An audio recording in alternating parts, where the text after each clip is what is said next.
Hello, I'm Bill Bullard with RCAP USA, the voice of the independent cattle producer in the United States of America. Well, I didn't know it, but of all things, there's a day designated as Cow Appreciation Day, and that day is Tuesday, July 14th, 2020. Now, I learned about this when someone sent me a copy of President Trump's Cow Appreciation Day message. The title of the message was President Trump's USMCA, or US-Mexico-Canada Agreement, levels the playing field for America's cattle farmers. My first response was, really? So I read on. It stated that American farmers, who tend to almost 95 million head of cattle, spent decades at a disadvantage due to the disastrous NAFTA deal. Well, that's absolutely true. And so I read on. Then the message stated, now the newly ratified USMCA is leveling the playing field, and that's good news for cattle farmers and producers across the United States. So I read on to learn how the USMCA was leveling that playing field. The message stated that the landmark USMCA would give beef cattle farmers duty-free access to Mexico and Canada. Now wait a minute. You know, there comes a time when you simply have to call a mule, and this is one of those times. The old NAFTA has given beef cattle farmers duty-free access to Mexico and Canada for the past 25 years. And the new USMCA makes no changes in the trade of cattle and beef between the United States, Mexico, and Canada. So for America's cattle producers, the new USMCA is exactly the same as the old NAFTA. And that was by design. The meatpacking lobby pressured our U.S. trade ambassador to make no changes in the trade of cattle and beef in the new USMCA.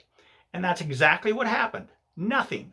And that's exactly why the president's message for Cow Appreciation Day stated that the National Cattlemen's Beef Association calls the USMCA a crucial win for all U.S. beef producers. Well, it is a crucial win for the beef-producing multinational meatpackers that now have 30% more inventories of cheaper, undifferentiated beef and cattle that they can source to leverage down domestic cattle prices. But while a win for the beef-producing packers, it's a huge loss for America's cattle producers who sell cattle, not beef, and whose cattle prices depend on a strong demand for USA-produced cattle. So how do you increase demand for USA cattle when the packers can arbitrarily substitute your USA cattle with undifferentiated cattle from Mexico's 16 million head herd or from Canada's 11 million head herd? Now, while the U.S. underproduces cattle and beef for its own U.S. market, both Canada and Mexico overproduce for their respective markets. They are absolutely dependent on export markets. That's why the U.S. has a huge deficit in the trade of cattle and beef with Canada and Mexico. We buy about $4 billion in cattle and beef from them every year, and they only buy about $2 billion in cattle and beef from us. Canada, Mexico, the multinational meat packers, and the importers love this game. They can buy cheaper, undifferentiated cattle and beef abroad and displace the American cattle producer's access to his or her own domestic market. And they're doing that right now. There are many American cattle producers who have cattle to sell, but the beef packers won't even offer them a bid. Meanwhile, those same meat packers and other importers are importing tens of thousands of cattle from Canada and Mexico, including thousands of head of cattle from Canada that are imported for immediate slaughter. And they're doing this even in the face of the COVID-19 pandemic. They are bypassing American supply chains and favoring foreign supply chains, and at the expense of the American cattle producer and all of rural America.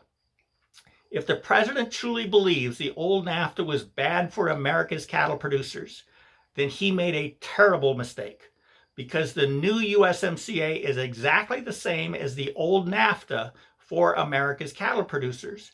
There's nothing he can say on Cow Appreciation Day to change that. However, if he wants to correct his terrible mistake, he can do so by giving the American cattle producer the tool they need to compete against a flood of cheaper imports from Canada and Mexico. That tool, of course, is mandatory country of origin labeling for beef.